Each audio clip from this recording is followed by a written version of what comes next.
Peace, family. It is I, Miss iilahMoon, intuitive astrologer, checking in with you again today. I wanted to stop by really quickly because there has been a lot of talk around, our value, what we value in love and just in life in general, what we place our value on, how we need to be loved, and how we're requiring to be loved, and how we want to love moving forward. And a lot of that was largely due, of course, to Venus retrograding in Capricorn. And we know that retrograde took place, a station retrograde, on December 19th of last year. And it stationed very close to Pluto. So it went over Pluto, passed it by about a degree or so, and kind of stationed right there, which gave us this kind of elongated Venus-Pluto conjunction, where it lasted over the course of longer than it would normally. I want to say maybe it lasted somewhere around a week and a half, maybe a week and a half. Don't quote me on that. But it was there longer than it would normally be. And there were a lot of people having epiphanies and things of that nature. But then when you think about it, we also had the North Node that actually moved into Taurus, which we know Venus is Taurus's planet, right? So we have all of this energy surrounding, what really matters, what really, what we really care about, what we really place our value on.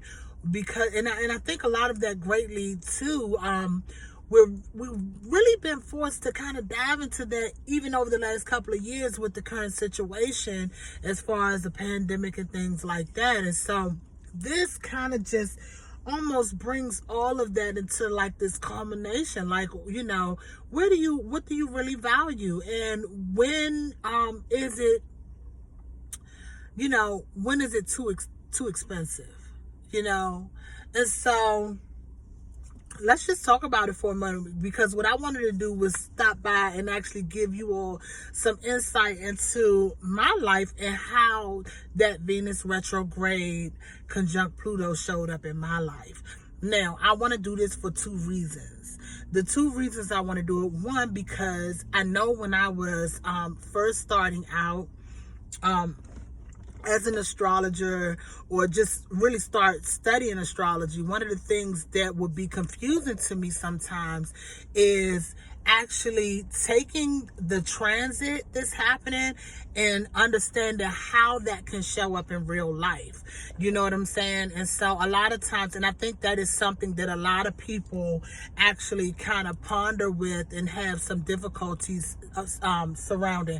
I've had people ask me, like, they're just starting out, and shout out to the young lady. It was a young lady recently who actually asked me about this, and so shout out to her. But because it kind of goes hand in hand with what I'm talking about.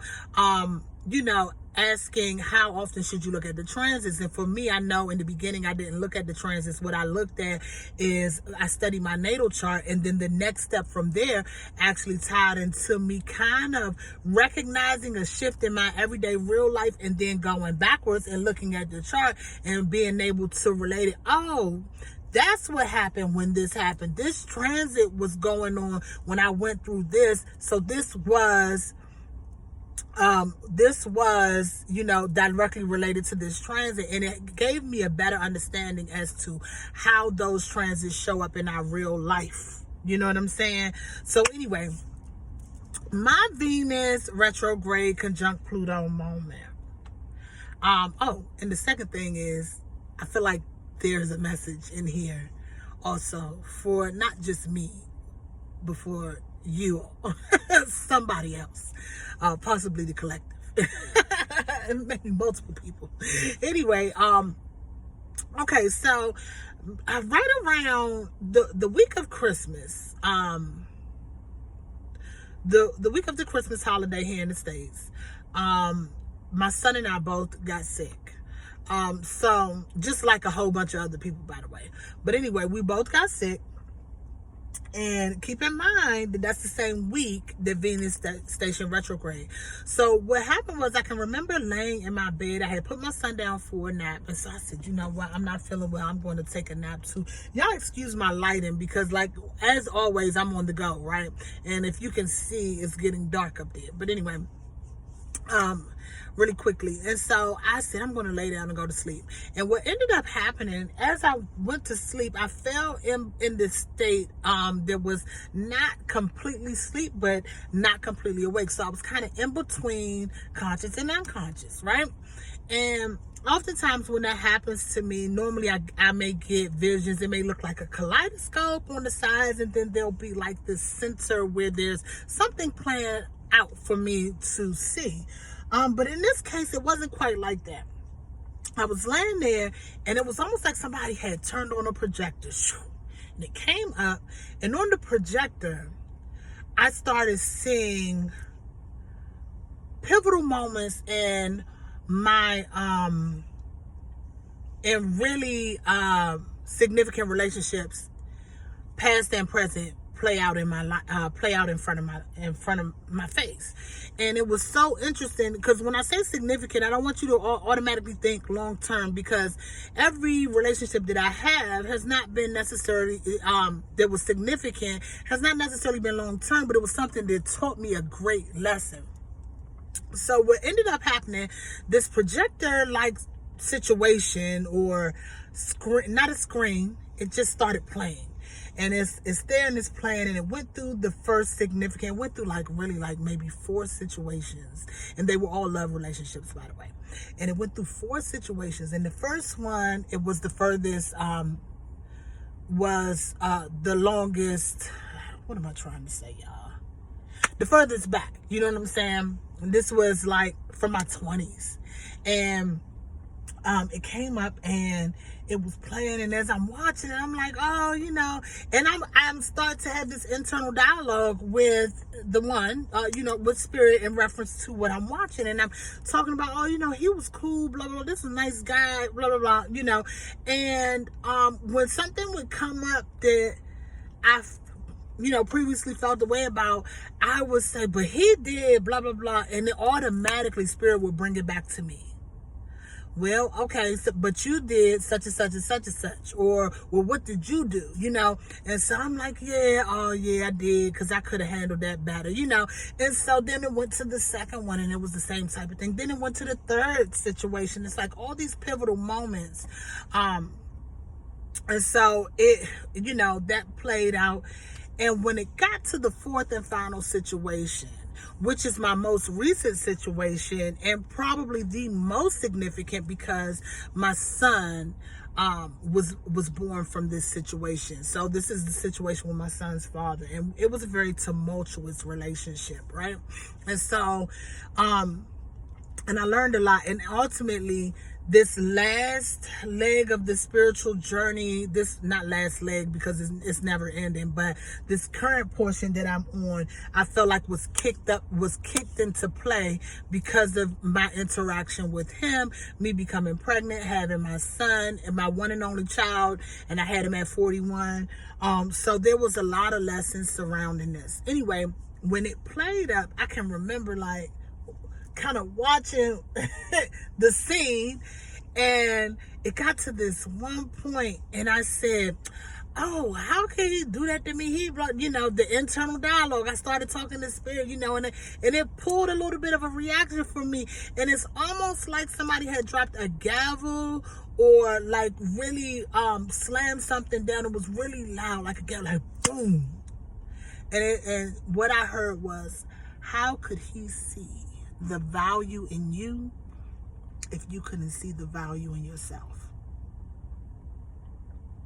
I'm gonna let that marinate for a minute. Because in that moment, I realized that, you know, I had already been in touch with the position that I've played in situations. And this is not about saying somebody didn't do you wrong. This isn't about saying it's your fault, because, nobody, it's not a blame game. But what it is about is taking accountability and responsibility for the role that you play in this co-creatorship of your life. Sometimes you got to be real with yourself. And so to me, that was such a pivotal moment in saying, look, okay, so you've gotten the lesson. You've learned to change how you show up in relationships. Now that this is done, this portion of the lesson is complete. You'll never have to go through that again. Because as these things were playing up, it was like, the lesson was being uploaded like complete. And then the next download comes with the next thing. And then when I hit the point that I needed to make sure I had it, boom, it was like the lesson was going up. It was like uploading complete. And so, I think that is and was and will always be a very pivotal moment in this journey that I'm on. Because as Venus was sitting and stationing and ready to kind of wobble out of formation and retrograding and hitting that Pluto, which is like, let's really talk about it. Let's drudge up the stuff that you don't want to talk about or that you may not want to face. You know what I'm saying? And let's really talk about what that looks like, or did you really get the lesson? The deeper portion of it, And so it was a very transformative. We know Pluto is transformation. It was a very transformative point in me understanding that, yes, my values have shifted. Yes, the way I show up and what I place value on has shifted. How I love and want to be loved has shifted.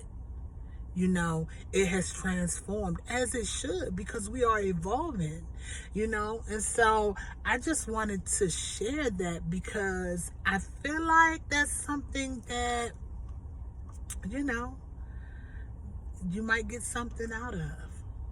Anyway, that's my Venus retrograde conjunct Pluto story. Oh, and it's not done, though. Keep in mind that although Venus has turned direct, it still has to pass over Pluto one more time. So I'm interested to see how that's going to show up in my reality when that happens again. And this time, it'll be traveling hand in hand with Mars. That, my dear, is a situation, is a conversation for another time. And I may just drop something about that Mars-Venus conjunction that's going to take place on the 12th and continue out for the next 4 weeks traveling together. That is big. That says a lot about this time frame that we're in, where our values, our passions, our motivations are lining up and taking us into this new life cycle. This is rare, y'all, but we'll get into that on another video. Stay tuned. Anyway, if you like the content that I create and what I share, please do not hesitate to like, share, subscribe, hit the notification bell so you'll know when I post. And you can follow me on all social media outlets at iilahsinsights. You can also find that in the description box below. Until next time, that's all I got, y'all. Peace.